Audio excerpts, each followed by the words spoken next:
Aku hanya percaya, andai seluruh isi bumi bersekutu dalam konspirasi menyatukan kita, tak akan pernah jadi nyata bila skenario sang pencipta tidak seperti keinginan manusia.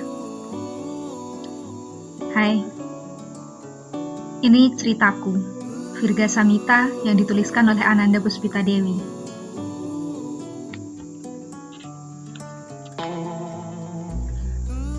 Berjudul Mas Pemimpin.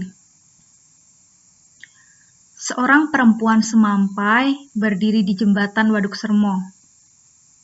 Di hadapannya terhampar lautan hutan hijau yang berkabut, dan di ujung sana mentari pagi muncul perlahan.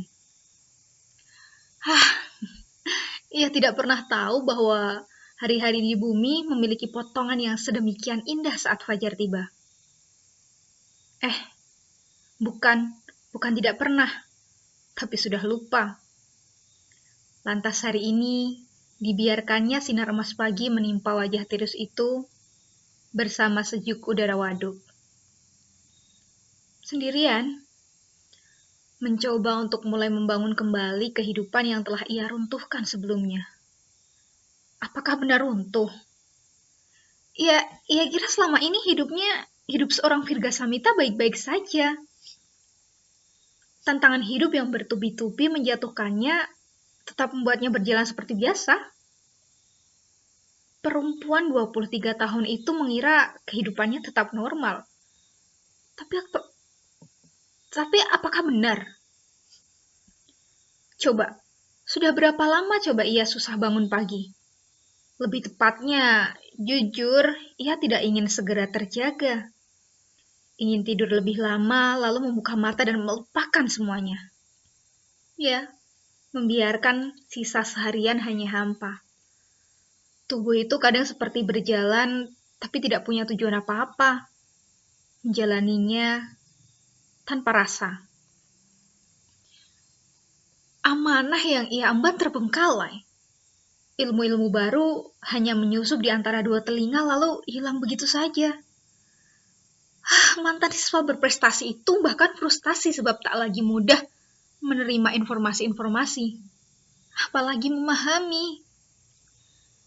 Seharinya terpuruk, menangis kalut di satu ruang rumahnya yang sebenarnya telah ia coba tata sedemikian menyenangkan.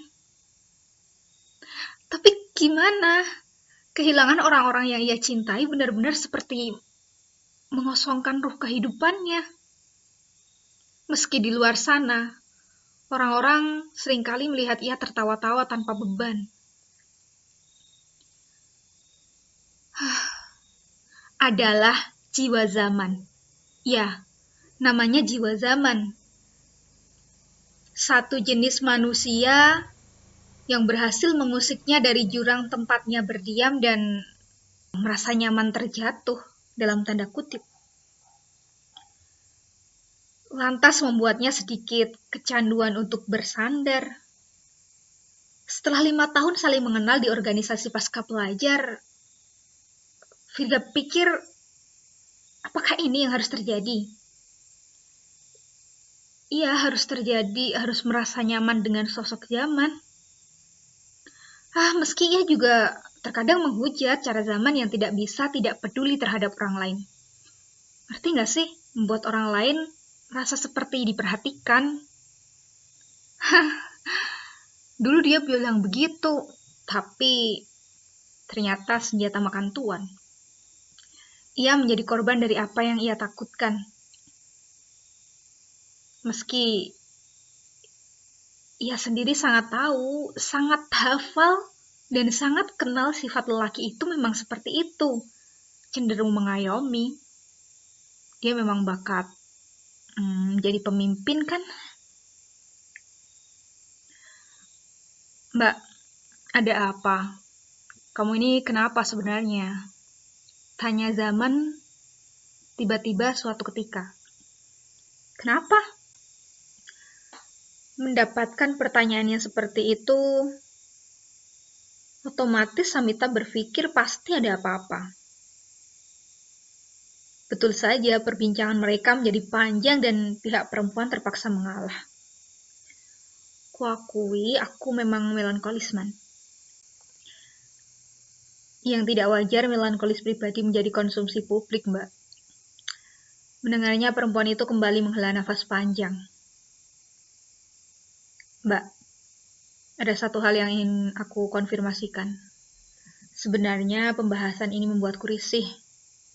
Tapi aku hanya tak ingin ada zon-zon yang menyesatkan dan jadi prasangka di antara orang-orang yang mengenal kita. Tentang aku. Jadi gini, ada orang-orang yang menanyakan dan menyatakan bahwa tokoh di beberapa judul tulisanmu adalah aku. Tulisan? Ya, tentu saja Samita adalah seorang penulis. Dan ia memang suka mengambil sifat orang-orang terdekat untuk menjadi tokoh dalam karya fiksinya. Tapi urusan zaman, bagaimana ia harus memberi tanggapan? Beberapa hari terakhir ia memang membuat catatan dari perdebatan panjangnya dengan Orisco, temannya dan juga teman zaman, yang selalu mengusik ketenangan hatinya dengan menjodoh-jodohkan nama zaman dan nama Samita sejak beberapa tahun lalu. Awalnya mudah sih bagi Samita untuk membekukan hati, menyimpan masalah itu sendiri, lalu lama-lama ia mencairkannya tanpa sadar. Ketika ia semakin dekat, semakin kenal dengan sosok zaman hingga bahkan menjadi pemegang kotak hitamnya. Akibat curhat sih. Butuh waktu seharian bagi seorang perempuan untuk memutuskan mengakui apa yang sebenarnya terjadi. Apalagi tentang perasaan yang harus diakui secara langsung. Oke lah, perihal zaman ini, ia memang memberikan pertimbangan-pertimbangan yang akan ia hadapi jika menjadi seorang pendamping untuk sosok zaman, berupa keberatan-keberatan, ketidakmampuannya, yang itu ia sampaikan pada Orisco, dan itu yang ia tuliskan di media sosial ditambahi bumbu-bumbu dramatis. Ya, gimana?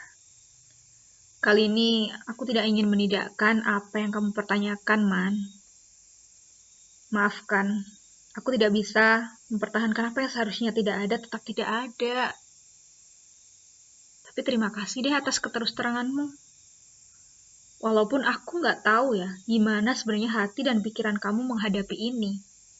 Aku juga nggak ngerti, apakah kamu sebenarnya ingin tahu atau enggak atas jawaban dari pertanyaanmu. Ternyata zaman masih menjawab. Sebenarnya banyak hal lain yang harus kamu pedulikan, Mbak. Tapi bismillah. Tahun ini saya berniat menikah. Saya sudah mengajukan proposal. Jika Mbak Samita memiliki niatan yang sama, lakukanlah dengan arahan dari Murabi. Kita lihat doa mana yang akan Allah kabulkan. Setelah ini, Mbak harus bahas hal yang lebih besar. Bisa rohis, rumah baca, remaja masjid, atau menulis tentang Islam minoritas yang tersakiti di luar sana. Di Palestina, Uyghur, Suriah, atau banyak banget kan kasusnya. Tapi bagiku masalah ini juga besar. Maksudku yang berdampak banyak terhadap umat, Mbak. Kamu menyebalkan zaman. Aku jadi tampak benar-benar teralihkan. Selamat, kamu berhasil kembali fokus. Samita menutup wajahnya mengingat percakapan singkat mereka. Zaman, lelaki itu bukan lelaki biasa. Ia adalah sosok muda karismatik yang menjadi perbincangan banyak pihak karena perkembangan jiwa kepemimpinannya yang melaju pesat. Ya, Samita melihatnya. Samita adalah saksi, salah satu saksi yang mengenal dia sejak 5 tahun lalu hingga kini. Jiwa zaman itu seperti berlari dari anak lelaki biasa dari desa yang usil menjadi seorang calon pemimpin. Dalam arti sesungguhnya bukan lagi calon, dia adalah tahun ini ia resmi menjadi anggota legislatif. Poin pentingnya bagi Samita, Membersamai zaman sama sekali bukan kapasitasnya. Ia terlalu lemah untuk berlari sekencang sang lelaki. Ia terlalu berat untuk jatuh lebih keras dan bangun lebih lekas. Ia berhari-hari perbincangan itu mengganggu. Bukan saja soal kedekatan yang dipertanyakan dan solusi yang coba zaman usulkan, tapi juga perihal cara hidupnya selama ini. Benarkah ia memang tidak pernah memikirkan kebermanfaatan untuk orang banyak seperti yang zaman sindir? Selama ini ia melarikan diri dari kepahitan yang harus ia damaikan dengan hati, dengan cara mengikuti berbagai organisasi dan menjalaninya tanpa hati. Tapi pada waktu yang sama ia menolak kerja-kerja besar yang butuh ia pelajari dari nol. Sesuatu yang mengharuskan hati dan pikirannya mengerahkan seluruh kemampuan.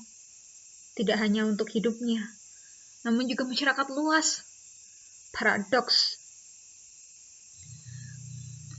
Dan pagi ini Samita mantap membuat keputusan besar dalam hidupnya. Ia harus berubah.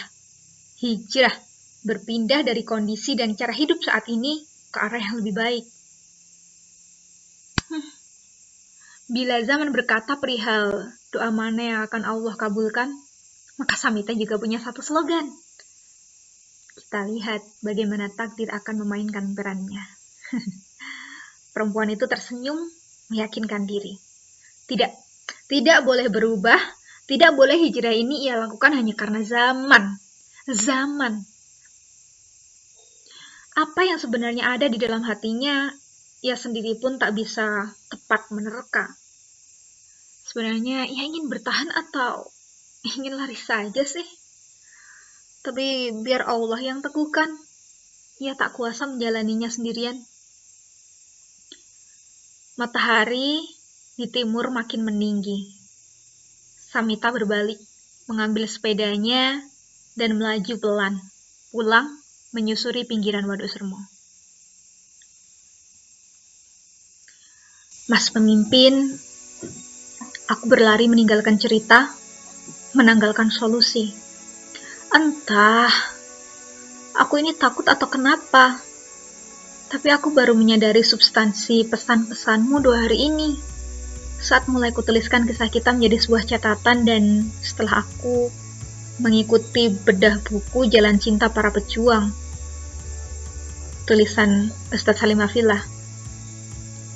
Ya, cinta yang ada pada hati ini tidak semestinya membuatku ketergantungan pada manusia. Darinya, harus ada kerja yang tidak lagi berkutat pada aku, melainkan kutuntaskan untuk umat. Selamat, kamu telah selesai dengan dirimu sendiri dan mulai berkhidmat untuk rakyat.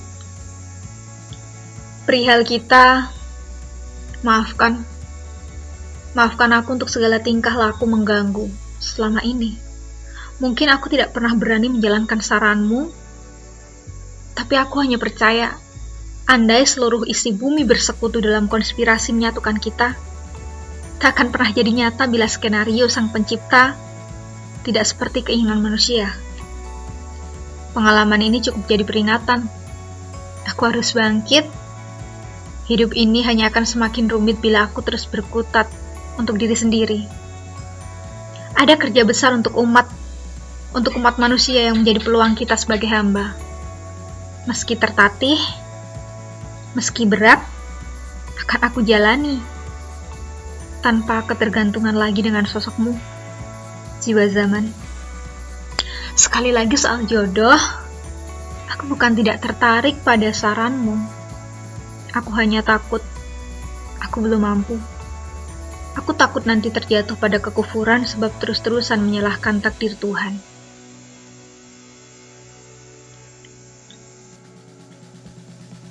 Pada pagi yang sama, 3 jam sebelumnya, di rumah zaman. Man, hampir subuh. Ngapain di kamar lagi? Masa wakil rakyat masih molor lagi jam segini? Ke masjid lah. Lengkingan suara mama membuat zaman tersentak dan serta-merta bangkit. Ponsel yang ia campakkan di atas meja masih menyala, menampakkan sebuah pesan yang tidak sempat ia kirimkan pada Samita. Dan tidak pernah terkirim, sebab ponsel itu mati kehabisan daya. Pesan itu bunyinya seperti ini. Kalau kamu memang tidak yakin, belum ada tujuan ke arah sana, berhentilah.